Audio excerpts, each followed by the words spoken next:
What's up, guys? It's the Chinist. Today is November 15th, Wednesday, New Comic Book Day. I have my haul here of 25 with 24 different titles. So yeah, this week I was actually able to read through the stack one more time, before this video. So yeah, good stuff.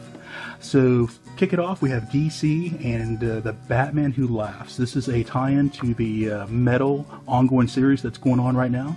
So this is similar to the other one-shots that have come out where they kind of explain the origin of each of the negative Batmans that have been coming through the negative world. So yeah, so this was pretty good. This comes from Earth -22, and this Joker is a little bit different, man. He's a little bit more extreme. He has, a different... the Joker toxin running in his blood, a little bit different from some of the other Jokers out there. So in here you get the origin of the Batman Who Laughs, as well as the origin of the those Robins that you kind of see who are always leashed up, that they kind of use as attack dogs. So man, pretty cool stuff. So here you kind of you see that when the Joker dies, he releases a toxin that kind of starts off this Batman Who Laughs, and he gets a little bit evil as you go along. So yeah, if you have not been picking up the tie-ins, I highly suggest to pick up the tie-ins. Man, this was a pretty good storyline. I really give this one a 4.5 out of 5. So yeah, man, this one was as good as all the other origin stories of the Batmans, of the Dark Knights. So yeah, man, great stuff. Go pick it up. Okay, staying on that the Metal tie-in run here. So we have the Bats Out of Hell. This is the finale. So this is Justice League. This was a pretty good storyline here. I enjoy the artwork that was in this Justice League, and I think they changed the artist from time to time. I think this is different from the last one.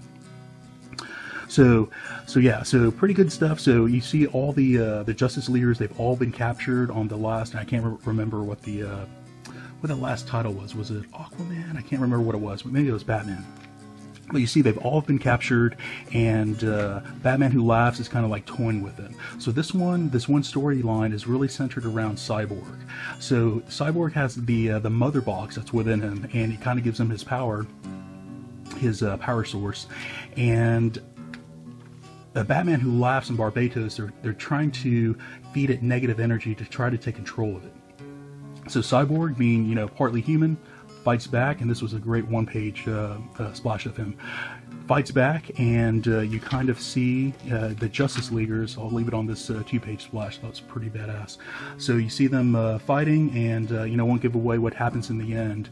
But man, great tie-in story. You really need to be picking up the tie-ins in order to kind of know what's going on in the overall Metal arc. And man, the overall Metal arc, again, phenomenal. DC has been doing hell of a job with that story arc there. Alright, so next up we have Trinity. So I was able to pick up, and let me swap this over. I was able to pick up the both the cover A and the cover B. The cover B was the Justice League that's coming out, the movie that's coming out this weekend. Man, excited to go see that. But man, I really felt that this was cover of the week, in my opinion, man. I thought this cover was just beautiful. Batman and Wonder Woman especially. I really like how Superman's just kind of in the background. So yeah, man, love this cover. So this is the end, this is the conclusion of Dark Destiny story arc, which has been kind of just okay, a little bit lackluster in my opinion. Really focused around Cersei, who you find out, or I was unaware, had killed Ra's al Ghul. And there's a little twist with him here in this one as well. If you like him, you gotta check out this one issue here. But yeah, man, pretty cool stuff. She basically captured all the Justice League. Oh, I'm sorry, Trinity and some of the other Dark Justice League in order to try to redeem herself.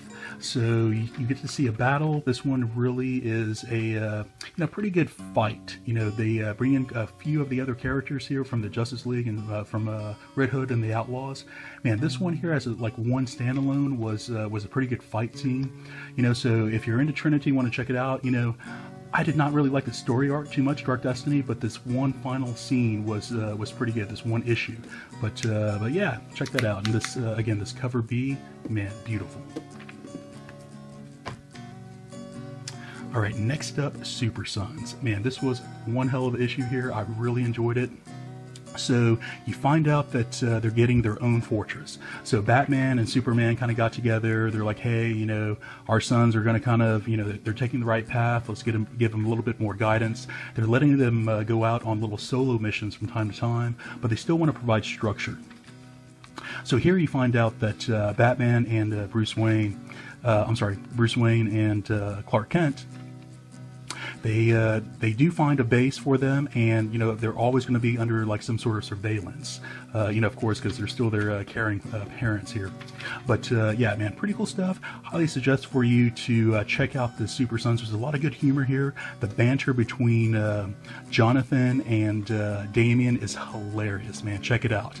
But yeah, great stuff. And this is kind of like a little one-shot before they get to the next story arc. But highly suggest to check this one out, man. This one kind of contained, you know, the essence of Super Sons, in my opinion. Okay, next up we have Future Quest Presents, and this one issue, the last story arc was kind of based around Space Ghost. This one is really based upon the Galaxy Trio, and again, this all came from the older, you know, Hanna-Barbera cartoons from the, I think the mid '70s is when that kind of aired. I saw it later in the '80s. But yeah, I always really liked this one trio, and so this trio is really, you know, they're superheroes, but you find out that they kind of went like the criminal route at the very beginning, and so this is like their origin story here.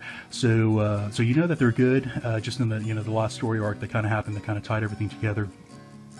But you find out, you know, when they actually, you know, went to good, you find out that Space Ghost was the one who saved them, and Zorak, that little grasshopper guy who was from the, you know, Space Ghost Coast to Coast, Zorak was actually the person who did experiments on this trio and gave them their powers. So yeah, man, I thought this was a pretty cool origin story. If you're into the older Hanna-Barbera cartoon, man, check this one out. Future Quest Presents. Next up we have Champions. This was the conclusion, I believe, of the Worlds Collide. So you had Earth and what was it called? I think like Negative Earth or something, something like that, coming together, and they're fighting. You know, the High Evolution is one of the main characters that they're fighting here, and you find out in the very last, I guess the last Avengers tie-in right before this Champions, that he evolved Vivian from android into a human. So yeah, so pretty cool, and she's going to be dealing with this going forward, you know, beyond this issue. And so this issue had some pretty good fight scenes to it, you know. There's a lot of pretty good humor, especially with Amadeus Cho and the Wasp between these two. But yeah, if you like either Champions or Avengers, you really need to check out this this one story arc they did here, this little crossover, just a 4-parter. But yeah, pretty decent. You know, I felt that the Avengers side of the storyline was a little bit better than the Champions side, but it tied up pretty well in my opinion. But yeah, the really ongoing Vivian human going forward, I think it's going to be the big storyline. So yeah, Champions. Okay, next up, Weapon X. So yeah, great stuff. So you find out, you know, so Weapon X is under the control of Dr. what is her name? Dr. Alba, who created, you know, the head scientist that created Weapon X. So she's basically sent him to a city, and she's told him to, you know, kill all the civilians that are in the city. So you have the, you know, the Weapon X team who are kind of going after Logan's team, trying to stop him before he hits the city. And yeah, pretty good stuff, pretty good fight scenes. And again, you know, I've said this title is really all about the action and the slash 'em up type of fighting. So yeah, pretty cool stuff. And there's this one scene I thought that was pretty funny, and they don't really show too much, but Laura and Sabretooth kind of start going at it, you know, and it happens all off panel. But, you know, here is the only time you can kind of see them. But the next time they show them, which is right here, I mean, they're just all battered and cut up, and I thought that was hilarious. They didn't really show too much detail of how they got to this point, but I thought that was pretty funny. So yeah, Weapon X, if you're looking for a little slash 'em up type of quick action, here it is. Okay, XMen Blue, and this is the conclusion of Mojo Worldwide, which was the crossover between XMen Blue and XMen Gold. So I thought that the overall story arc was pretty good. You know, there's a lot of fighting, you know, all the way through. It's, you know, just a lot of action. You know, not too deep of a storyline, you know, in my opinion. You know, it's just really just one character, Mojo, here, who's putting everything together. But you know, with all the team members and each one kind of like in different groups, some of them, you know, eventually got all together. So, you know, overall, I thought this was a pretty good action-packed type of storyline. Not too deep, you know, not too layered, intricate character development by any means, but a lot of great action here. So this is the very end. This is like a mad dash to the control room to try to get control of this the world that Mojo has kind of put on here, and it's kind of like a danger room type scenario where you know, it's they could die in here, but yeah, man, pretty good stuff. You know, I'm not going to give away too much of how it ends, but if you're looking to get back into X-Men and you kind of read throughout the 80s and 90s, man, this is a pretty good story arc to get kind of like reacclimated to the X-Men world. Okay, next up, still on the Marvel run here, Darth Vader, number 8.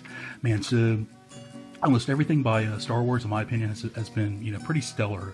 And, you know, the Darth Vader run, this is, you know, Volume 2. Volume 1 was excellent. If you have not checked that out in trade yet, I highly suggest for you to go do so. But this storyline is pretty decent.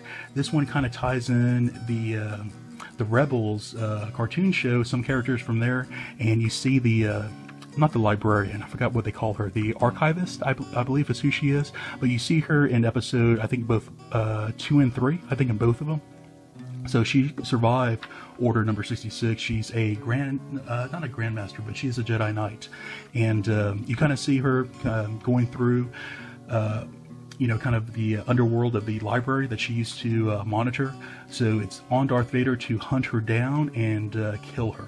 So yeah, man, good storyline, you know, pretty good action. I like how Darth Vader is, you know, real sarcastic, you know, throughout the entire issue. But yeah, check this one out, Darth Vader. Okay, next up we have Spider-Man number 2, or I'm sorry, Spider-Man 2. So, you know, I really like anything that's parallel universe, or, you know, some sort of time, you know, Back to the Future, you know, type of scenario, or the butterfly effect, you know, any type of the storylines like that. So I was interested in seeing, you know, the Miles Morales, you know, there's 2 of them. There's one here on this Earth, 616, and there's the other Miles Morales that came from the Ultimate Universe. So yeah, I thought this one's pretty cool, to where, you know, Kingpin starts explaining to Miles, who, you know, Miles lost his, I think it was his wife, and Kingpin, of course, lost his fiancée or wife as well. But he's explaining to Miles that, hey, you know, there's other parallel universes. He has all this money, and he paid a scientist to go check out other universes, to where he knows for a fact that his wife, you know, is still alive in other universes, and they're happy in other universes. And just that fact, you know, kept Kingpin going. And he kind of wanted to share that with Miles Morales here. So Miles now has, you know, this secondary universe, you know, in mind now. You know, he's aware of the multiverse, and he's trying to utilize it to his advantage to try to get his loved one back. So, man, pretty cool storyline, you know. I think overall this has been a pretty good title, and I really like the dialogue between Miles and Peter Parker. I think that's, you know, a lot of it's pretty funny because they're both sarcastic to each other, and they just kind of talk back to each other all the time, put each other down. I think it's pretty funny. But yeah, Spider-Man 2. Okay, next up for Marvel, I just got a few incentive variants I was able to pick up on the shelf today at one of the LCSs I go to. So this was the Jack Kirby 100-year anniversary for the Incredible Hulk. I'm not reading Totally Awesome Hulk in monthly issues. I pick them up in trade. So went straight to the bag on this one. I think this one was going for, I think, like $10 online. Then I was also able to pick up this incentive for Doctor Strange, and this is part of the Legacy ongoing. This is the very first story arc which Donny Cates is actually going to be writing. So I'm going to kind of wait for the story arc to come out in trade, kind of listen to if this was kind of good or not from Donny Cates, and I will kind of want to read it all together. But yeah, so, you know, just for my knowledge, I did not read through this one, but you know, the Doctor Strange that we know, he is not the Sorcerer Supreme. Loki is actually the Sorcerer Supreme in the story arc, you know, ongoing from this point forward. So we're going to kind of see, you know, if it's going to come back to him or not. But yeah, man, happy to pick up this. I think this was Gabriel Hernandez was the cover artist here, and this one's going for $25 online. So I put this one in Mylar. So yeah, happy to pick this one up.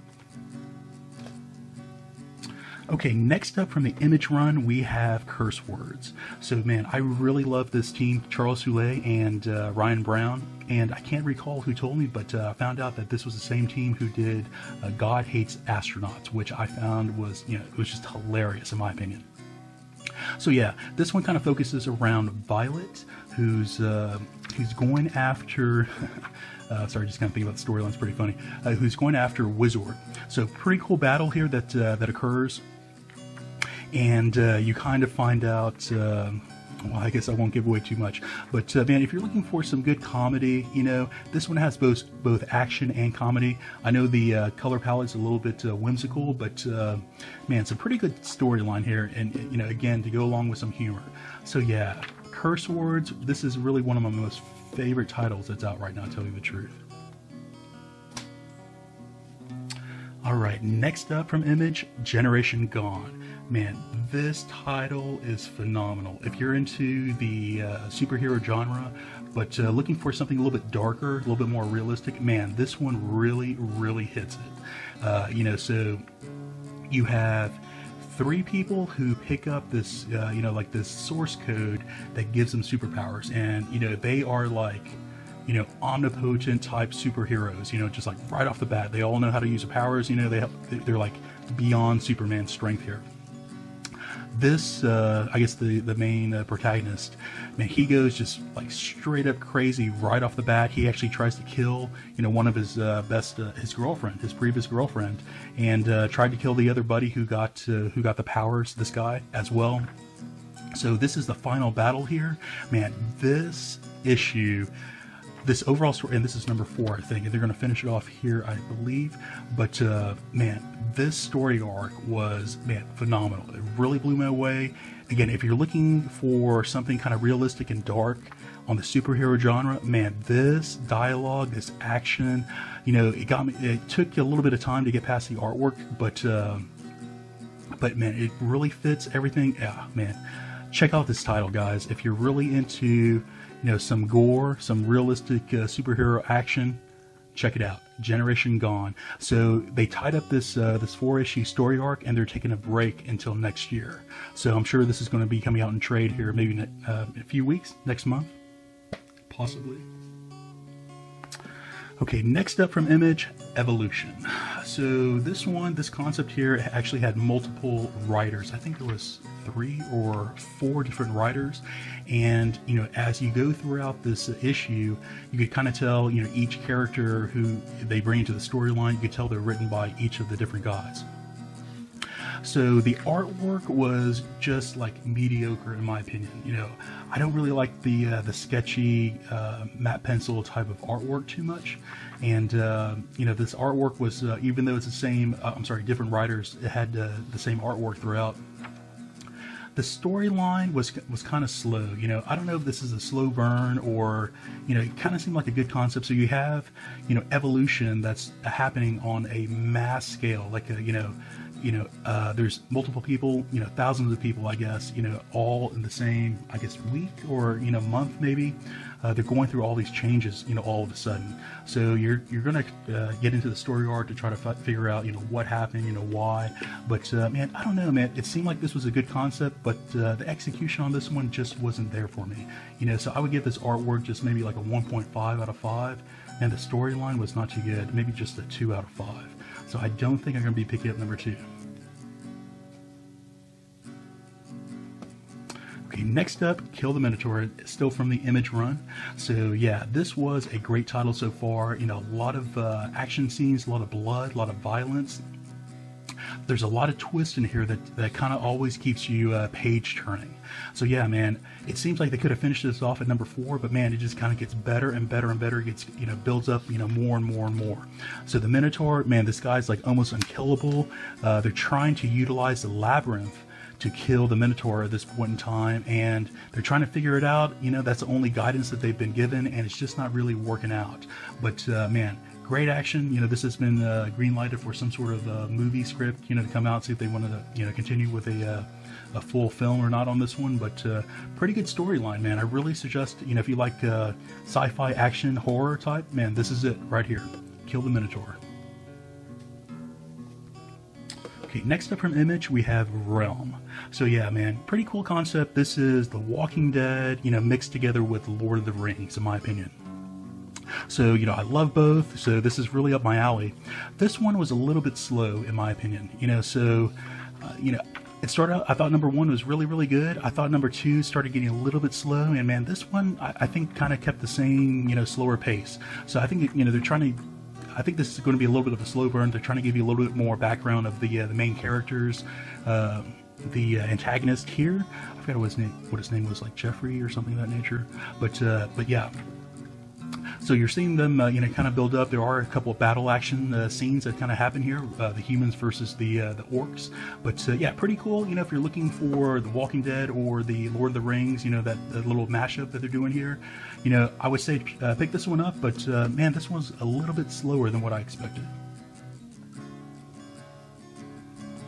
Okay, next up we have Maestros. So Maestros number 1, just kind of flipping through it, I didn't think that I would be a fan, but I really enjoyed that number 1, surprisingly. However, this number 2, I don't know, a little bit on the fence now. So I'm going to continue on to number 3. But, overall you have the concept that you have this magical world. This is the current king. His father was the previous king, and but he grew up on Earth. And I thought he grew up on Earth the entire time, but in here you kind of find out that when he was younger, he was on this world. And I guess I must have misunderstood that issue number 1. But yeah, so this has a lot of magic in here, which I usually kind of stay away from. But I don't know, man. I'm kind of on the fence of this one. So number 1 was really, really good. This number 2, I thought he was going to be a little bit more self-centered, how that issue number 1 kind of set him up to be. But this issue number 2 kind of goes right into like this, the most caring king ever. So I don't know. That was like a weird switch between number 1 and number 2. So yeah, I'm going to read through number 3, see if I want to continue on or not. But yeah, I'm on the fence. Maestros. Okay, next I have a couple from Aftershock. We start off with Babyteeth. This is number 6. So yeah, so you have the Antichrist who was born here on Earth. The mom must feed this baby her own blood, or else the baby, I guess, will starve to death. And you have, like, multiple parties at this point in time. Some of the party is trying to save the baby, and the other party is trying to kill the baby. Overall, this was a pretty good issue. I thought this first scene on the airplane, I thought was hilarious because it kind of referenced the Gremlin going back to the Twilight Zone with William Shatner. So you kind of have like this little Twilight Zone like recreation, in a sense. So I thought that was pretty funny. I thought that was the best part of this issue. But yeah, this title overall, man, check it out. Again, this is by Donny Cates, and man, I really enjoy that writer so far. But yeah, Babyteeth. Next up, we have Unholy Grail. So another one by Aftershock, and I really enjoy a lot of darker stuff by Cullen Bunn. This one, it was just a little bit too slow for me. So this is a retelling of the Merlin with King Arthur. You have Guinevere who's involved. You see the king thinks that he sees a romance kind of going on with Lancelot in the background. So this one, kind of unfolds, what happens, a little risque there, what happens to, the punishment. But, man, this one was a little bit too slow. I think I'm going to go ahead and cancel my ongoing subscription and maybe pick this up and trade. I don't know, but this one did not really do it for me. So yeah, Unholy Grail. Okay, next up I have one by Boom Studios. This is Mecha Cadet U. So this one is pretty good. So you have this this child who he is the son of the janitor who cleans up the military base here. So you have every couple of years you have these evil monster kaiju aliens coming down from outer space. However, right before those evil aliens come down, you have some sort of good robots coming down from outer space who merge with the humans, and it's always going to be a younger child for some reason. And they kind of bond for them, for life. So here you have 3 of the cadets. They were out, kind of doing like practice run in the field, and they were attacked by the alien monsters. So this is a pretty good fight scene. They were told to return to base, to not engage, and they completely disobeyed the main military orders. So they're fighting for their lives. You kind of see them, you know, at first it's going okay, but after a while it's not going well. But yeah, pretty good action. You know, this is kind of like all ages, but man, very good action. And you know, I love a lot of mech droid type of storylines. So yeah, this one's done it for me so far. Mech Cadet U. Okay, next up we have Incidentals. So this is from the Lion Forge, and you know, this is a superhero team that is owned by, I think he's like a billionaire or like a millionaire, you know, to do good. And you have this this other mercenary team, kind of like government funded, who's hunting down the other superhumans that they find on the streets. And so the Incidentals is, you know, they're having like a large battle, you know, against this faction who are hunting down other superhumans like them. So yeah, pretty good action. I think this is another one which I'm going to discontinue. I think this is, yeah, number 4. It's going to be end of volume 1. I think volume 2 on, I'm going to switch over to trade. Alright, next up from Oni Press, we have Dead of Winter. So this one originated from a role-playing board game. So, man, this is really zombie-based, so if you're into zombies, I highly suggest for you to pick this one up. This one issue is really the end of this one story arc, to where you have the main group here fighting this cop who has been chasing them since the very first issue. He's completely off of his rocker. So this one here is really about the final battle between the main group and this cop here.